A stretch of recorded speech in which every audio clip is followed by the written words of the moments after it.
दोस्तों, एक व्यक्ति मुंबई में ऑटो रिक्शा चलाया करता था। तभी एक दिन शाम को उसके घर जाने का टाइम हो जाता है तो उसकी पत्नी उसको फ़ोन करती है और कहती है कि जब रात को घर पर आना तो बाजार से सब्जी खरीद कर लेते आना। उसके बाद वो व्यक्ति सब्जी मंडी में जाता है और घर के लिए सब्जी खरीदता है और सब्जियों को रखने के लिए जैसे ही ऑटो रिक्शा के पीछे की तरफ जाता है तो देखता है कि वहाँ पर एक लाल रंग का बैग पड़ा हुआ है। लेकिन जैसे ही वो व्यक्ति उस बैग को खोलकर देखने की कोशिश करता है तो उस बैग के अंदर बहुत सारे सोने चांदी के जेवरात पड़े हुए थे और उसकी कीमत लगभग 6 लाख के आसपास लग रही थी। अब दोस्तों, उस बैग को देखकर और इतना सारा सोना चांदी जेवरात देखने के बाद वो जो व्यक्ति है बहुत ज़्यादा परेशान हो जाता है और सोचने लगता है कि आज दिन में कौन सा ऐसा कस्टमर है जो हमारी गाड़ी में बैठा है जिसका बैग इस गाड़ी के पीछे छूट गया है। क्योंकि ऑटो रिक्शा वाला बहुत ज़्यादा ईमानदार था और इसी वजह से वो बहुत ज़्यादा सोच विचार में पड़ जाता है। दोस्तों, आगे इस कहानी में क्या होता है, क्या वो व्यक्ति उस महिला का बैग वापस लौटा पाता है या फिर उसके सोने चांदी को चुराकर अपने घर लेकर चला जाता है, पूरी कहानी को जानने के लिए वीडियो को इन तक जरूर देखें। लेकिन वीडियो में आगे बढ़ने से पहले वही आप लोग छोटा सा रिक्वेस्ट है कि अगर आप लोग हमारे चैनल पर पहली बार हैं तो चैनल को सब्सक्राइब कर दीजिए और वीडियो को लाइक कर दीजिए ताकि जो मेरा हौसला है वो और भी ज़्यादा बढ़ता रहे और भी ज़्यादा इंटरेस्टिंग कहानियाँ ऐसे ही मैं रोज रोज आप लोग को सुनाता रहूँ। दोस्तों, ये कहानी उत्तर प्रदेश के रहने वाले एक अरुण नाम के लड़के की है। अरुण पढ़ने लिखने में बहुत अच्छा था और घर पर रहकर छोटा मोटा काम करता था। लेकिन इसी बीच अरुण को एक लड़की से बहुत ज़्यादा प्यार हो जाता है और वो लड़की उसके बिरादर की नहीं थी, जिस वजह से अरुण के माता पिता उससे शादी करने के लिए राजी नहीं होते हैं। लेकिन अरुण उस लड़की से बहुत ज़्यादा प्यार करता था, जिस वजह से अरुण उस लड़की को भगा कर लेकर चला जाता है और उत्तर प्रदेश से मुंबई चला जाता है और दोनों लोग शादी कर लेते हैं। और शादी करने के बाद जो अरुण है अपनी पत्नी के साथ मुंबई में एक किराए के मकान पर रहने लगता है और वहीं पर रहकर छोटा मोटा काम करने लगता है और अपनी जीविका चलाने लगता है। अब इस तरीके से इसका वक्त गुजरने लगा था। लेकिन कुछ साल बाद अरुण को समझ में आता है कि दूसरों का काम करने से उसकी जिंदगी में बदलाव नहीं होने वाला है जब तक मैं अपना खुद का काम नहीं करूंगा। अब दोस्तों, अरुण अपना खुद का काम करने के लिए सोचने लगता है। तो जब अरुण 4-5 सालों तक मुंबई में रहकर जो पैसा कमाया था और जो पैसा अपने पास बचाया था उस पैसे से वो एक ऑटो रिक्शा खरीद लेता है और फिर अपना खुद का ऑटो रिक्शा चलाने लगता है। लेकिन इसी बीच अरुण की एक बेटी भी पैदा हो जाती है और अरुण अपने पत्नी और अपनी बेटी के साथ बहुत खुश था। लेकिन जब बेटी 6 महीने की हो जाती है तो उसके बेटी की तबीयत बहुत ज़्यादा खराब हो जाती है। इतना ज़्यादा तबीयत खराब हो जाती है कि जो अरुण है वो पूरे तरीके से बर्बाद हो जाता है। यहाँ तक कि अपनी बेटी का इलाज करवाने के लिए उसका जो अपना खुद का ऑटो रिक्शा था वो भी बेचना पड़ जाता है। क्योंकि दोस्तों, जो पैसा अरुण बचाकर अपने पास रखा था तो उस पैसे से वो ऑटो रिक्शा खरीद लिया था और अरुण के पास अब बहुत ज़्यादा पैसा नहीं बचा था, जिस वजह से अपनी बच्ची की जान को बचाने के लिए अरुण को अपना ऑटो रिक्शा भी बेचना पड़ जाता है। उसकी हालत बहुत ज़्यादा खराब हो जाती है और दोस्तों, कुछ दिन तक अरुण की बेटी का इलाज अस्पताल में होता है और भगवान की दुआ से उसकी बेटी की जान बच जाती है, उसकी बेटी ठीक हो जाती है।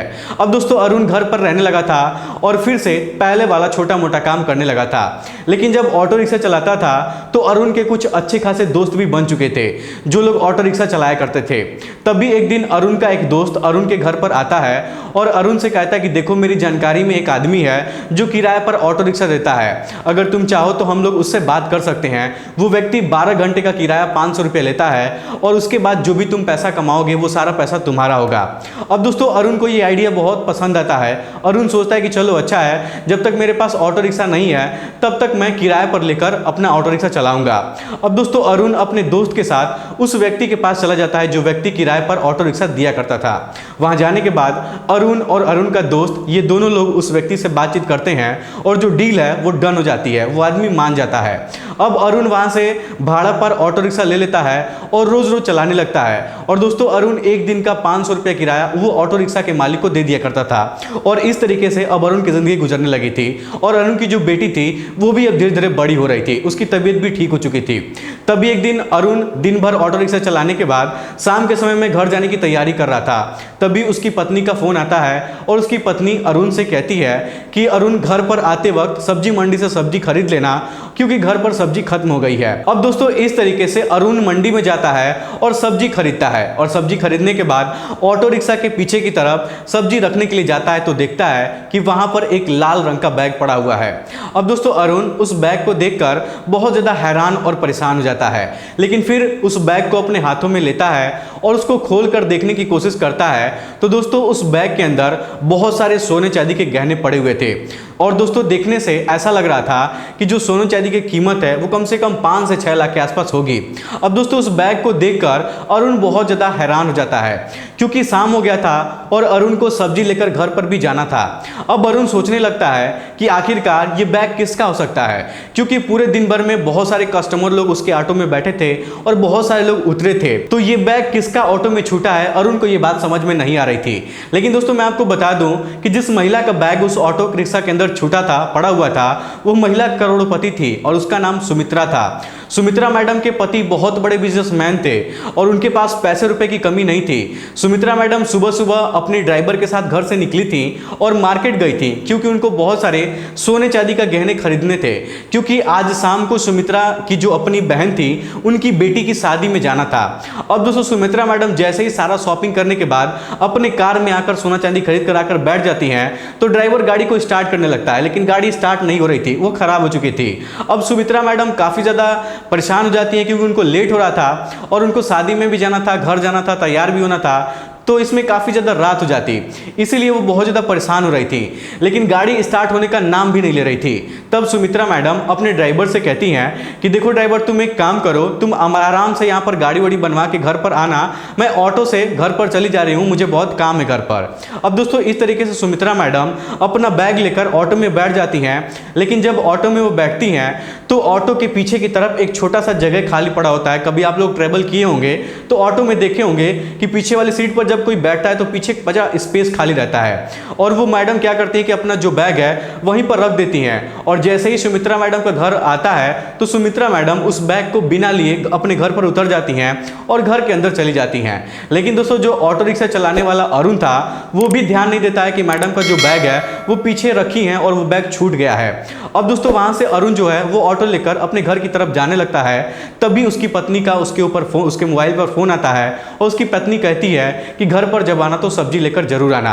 अब दोस्तों इस तरीके से अरुण को वो बैग मिलता है और अरुण बहुत ज्यादा परेशान हो जाता है और उसको समझ में नहीं आ रहा था कि ये बैग किसका है। इधर दोस्तों शाम जब होता है तो सुमित्रा मैडम तैयार होकर शादी में जाने का इंतजार कर रही थी, अपने ड्राइवर का इंतजार कर रही थी, तभी वो अपने घर में इधर उधर उस बैग को ढूंढने लगती हैं, क्योंकि दोस्तों जो सोना चांदी सुमित्रा मैडम खरीद कर लाई थी वो ऑर्डर पर मंगवाया गया था, और वो सोने चांदी के गहने जो थे वो सुमित्रा मैडम अपनी बहन की बेटी को गिफ्ट करने वाली थी।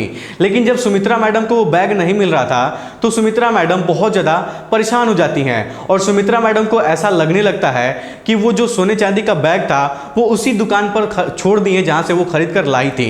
अब दोस्तों इस तरीके से जो सुमित्रा मैडम है अपने दूसरे ड्राइवर को बुलाती हैं और उस दुकान पर पहुंच जाती हैं जहां से वो गहना खरीद कर लाई थी। वहां जाने के बाद सुमित्रा मैडम दुकान वालों से कहती हैं कि हमारा गहना यहाँ पर छूट गया था। तब दुकान वाले कहते हैं कि नहीं मैडम, आपने अपना बैग यहाँ से लेकर गई थी आप। तब सुमित्रा मैडम कहते हैं कि जो सीसीटीवी कैमरा लगा है एक बार आप लोग उसमें चेक करिए, जरूर आप लोगों से कोई गलतफहमी हुई होगी। अब दोस्तों क्या होता है कि जो दुकान वाले थे वो सब लोग सीसीटीवी कैमरा वहां पर लगा हुआ था तो सब कुछ चेक किया जाता है, तो सीसीटीवी कैमरे में दिखाई देता है कि जो सुमित्रा मैडम है वो अपने हाथों से बैग लेकर उस दुकान से निकल रही थी। तब दोस्तों सुमित्रा मैडम अपने दिमाग पर थोड़ा सा जोर लगाती हैं और फिर उनको लगता है कि शायद वो अपना बैग ऑटो रिक्शा के अंदर छोड़ दी हैं, क्योंकि उस समय वो बहुत ज़्यादा परेशान थी। अब सुमित्रा मैडम वहां से निकलती हैं और जहां से अरुण का ऑटो रिक्शा पकड़ी थी वहां पर ऑटो स्टैंड था और बहुत सारे ऑटो रिक्शा वहां पर लगे हुए थे। तब सुमित्रा मैडम वहां से दुकान से निकलती हैं और ऑटो रिक्शा वाले से, बहुत सारे ऑटो रिक्शा वाले से पूछने लगती हैं कि क्या उन लोग के ऑटो में बैग छूटा था। तब कोई भी उस बैग के बारे में नहीं बता रहा था, जिस वजह से सुमित्रा मैडम अपने पास के नज़दीकी थाने पर जाती हैं और कंप्लेन दर्ज करवाती हैं। पुलिस वालों से कहती है कि कुछ घंटे पहले मैं यहाँ से सोने चांदी जो है खरीद कर अपने बैग में रख कर लेकर घर जा रही थी, लेकिन मेरा जो बैग था वो ऑटो रिक्शा के अंदर छूट गया था और उस बैग में लगभग 5-6 लाख रुपए का सामान था। अब दोस्तों सुमित्रा मैडम कंप्लेंट दर्ज करवाने के बाद थक हार कर वहां से अपने घर वापस चली जाती हैं और सोचने लगती हैं कि अपनी बहन की बेटी को मैं क्या गिफ्ट करूंगी। दोस्तों मैं आपको बता दूं कि सुमित्रा मैडम एक करोड़पति घर की रहने वाली थी और उनके पास पैसे रुपए की कमी नहीं थी। उनके पास पैसे रुपए धन दौलत बहुत ज्यादा थे। दोस्तों अगर वो चाहती तो आधे घंटे के अंदर उतना सारा गहना और उतना सारा सोना चांदी वो खरीद लेती, लेकिन दोस्तों जो गहना उन्होंने ऑर्डर पर मंगवाया था उसको आने में बहुत ज्यादा टाइम लग गया था और सुमित्रा मैडम के पास उतना ज्यादा टाइम नहीं था कि वो फिर से उस गहने को ऑर्डर करके मंगवा सकें और अपनी बहन को गिफ्ट कर सकें, क्योंकि आज ही उनको शादी में जाना था। अब यही सब सोचकर सुमित्रा मैडम बहुत ज्यादा परेशान हो रही थी। तभी उनके घर के दरवाजे का बेल जो है वो बजता है और सुमित्रा मैडम अपने दरवाजे को खोलती हैं तो देखती हैं कि उनकी आंखों के सामने कोई और नहीं है बल्कि वही ऑटो रिक्शा वाला अरुण खड़ा है। तभी दोस्तों अरुण सुमित्रा मैडम से पूछता है कि मैडम जी आपका बैग मेरे ऑटो रिक्शा में छूट गया था क्या? तब सुमित्रा मैडम कहती हैं कि हाँ मेरा ही वो बैग है, मेरा ही बैग तुम्हारे ऑटो रिक्शा में छूट गया था। तब अरुण पूछता है कि मैडम जी आपका बैग किस कलर का था? तब सुमित्रा मैडम बताती हैं कि मेरा वो बैग लाल कलर का था और उसके अंदर बहुत सारे सोने चांदी पड़े हुए थे जिनकी कीमत 6 लाख के आसपास थी। अब दोस्तों इस बात को जब अरुण सुनता है तो उसको विश्वास हो जाता है कि हाँ ये बैग सुमित्रा मैडम का ही है, क्योंकि जो वो पूछ रहा था वो सुमित्रा मैडम बता दे रही थी। जिस वजह से अरुण अपने ऑटो रिक्शा के पास जाता है और मैडम का बैग निकालकर उनको वापस कर देता है। अब सुमित्रा मैडम अरुण को देखकर बहुत ज्यादा आश्चर्य में पड़ जाती हैं और सोचने लगती हैं कि आजकल के जमाने में भी कोई इतना ज्यादा ईमानदार कैसे हो सकता है। सुमित्रा मैडम के दिल और दिमाग में बस यही बात चल रही थी। अब दोस्तों सुमित्रा मैडम अरुण को अपने घर के अंदर बुलाती हैं, उसको चाय पानी कराती हैं और फिर उसके बारे में, उसके परिवार के बारे में पूछने लगती है कि तुम क्या करते हो, तुम्हारे परिवार में कौन कौन है। दोस्तों अरुण सब कुछ सुमित्रा मैडम से बता देता है और फिर सुमित्रा मैडम अरुण से कहती हैं कि तुम एक काम करो, तुम अपना मोबाइल नंबर और अपना एड्रेस लिखकर मुझे दे दो, अभी मुझे कहीं शादी में जाना है, बहुत अर्जेंट काम है, मेरे पास टाइम नहीं है, मैं तुमसे कल आकर तुम्हारे घर पर मिलूंगी। अब दोस्तों जो अरुण था ना वो अपना मोबाइल नंबर एक कागज पर लिखता है और अपने घर का एड्रेस भी लिखता है और लिखकर उस मैडम जी को दे देता है और मैडम जी से ये भी कहता है कि मैडम जी आपको परेशान होने की जरूरत नहीं है, आप हमारे घर पर क्या करने आएंगे। लेकिन दोस्तों जो सुमित्रा मैडम थी वो अरुण से कहती कि देखो तुमको ये सब सोचने की जरूरत नहीं है, तुम अपना काम करो, बस अपना मोबाइल नंबर और एड्रेस मुझे लिख कर दे दो, उसके बाद जो करना होगा मैं देख लूंगी। क्योंकि दोस्तों जो सुमित्रा मैडम थी ना वो अरुण की मदद करना चाहती थी, लेकिन उस दिन वो बहुत जल्दीबाजी में थी, इसीलिए वो अरुण का मोबाइल नंबर और उसका एड्रेस मांग रही थी। अब दोस्तों इस तरीके से सुमित्रा मैडम उस गहने को लेकर अपनी बहन की लड़की की शादी में चली जाती हैं और वहां पर पूरी रात एंजॉय करती हैं। लेकिन बार बार सुमित्रा मैडम के दिमाग में अरुण की बातें चल रही थी और बार बार अरुण का ख्याल उनके दिमाग में आ रहा था और वो अरुण के बारे में सोच रही थी। अब दोस्तों अगला दिन जैसे ही होता है तब सुमित्रा मैडम सुबह सुबह नहा धोकर रेडी हो जाती है, तैयार हो जाती हैं और सबसे पहले उस पुलिस स्टेशन पर जाती हैं जहां पर वो कंप्लेंट दर्ज करवाई थी। वहां पर जाने के बाद पुलिस वालों से कहती हैं कि जो बैग हमारा चोरी हो गया था वो बैग मुझे वापस मिल गया है, जिस ऑटो रिक्शा के अंदर मेरा बैग छूटा हुआ था वो रिक्शा वाला मुझे वापस लौटा दिया है। अब दोस्तों पुलिस वाले भी थोड़ा सा हैरान हो जाते हैं क्योंकि वो लोग सोचने लगते हैं कि इस जमाने में वो भी मुंबई के ऑटो वाले रिक्शे के लोग कैसे बैग किसी का लौटा सकते हैं। पुलिस वाले यही सब सोच रहे थे और अरुण की पुलिस वाले बहुत ज्यादा तारीफ भी कर रहे थे और उसको सम्मानित भी करते हैं। लेकिन जब सुमित्रा मैडम अगले दिन अरुण के घर पर पहुंचती हैं तो दोस्तों ढेर सारा मिठाई लेकर अरुण के घर पर जाती हैं और उसकी पत्नी के लिए नई नई साड़ी खरीद कर लेकर जाती हैं और अरुण की जो छोटी सी बच्ची थी उसके लिए भी वो नया नया कपड़ा खरीद कर लेकर जाती हैं और वहां पर अरुण के परिवार वालों से बहुत सारी बातें करती हैं। अब दोस्तों बात बात में सुमित्रा मैडम को पता चलता है कि जो अरुण है वो पहले अपना ऑटो रिक्शा खरीद कर चलाया करता था, लेकिन बेटी की तबीयत खराब होने की वजह से वो ऑटो रिक्शा अपना बेच दिया है और किराए पर लेकर चला रहा है। तब सुमित्रा मैडम अपने मैनेजर को फोन करती हैं और कहती हैं कि तुम एक काम करो, एक ऑटो रिक्शा फाइनेंस करवा के अरुण के घर पर भिजवा दो और जो भी पैसा होगा तुम मेरे एटीएम से काट लेना। अब दोस्तों इस तरीके से सुमित्रा मैडम अरुण के लिए एक नया ऑटो रिक्शा खरीद कर दे देती हैं और उस दिन अरुण और अरुण की पत्नी को वो पैसे से भी मदद करती हैं। लेकिन सुमित्रा मैडम अरुण से पूछती हैं कि अरुण तुम मुझे एक बात बताओ, तुमको कैसे पता चला कि वो बैग मेरा ही है? तुमको ऐसा कभी नहीं लगा कि वो बैग किसी और का हो सकता है?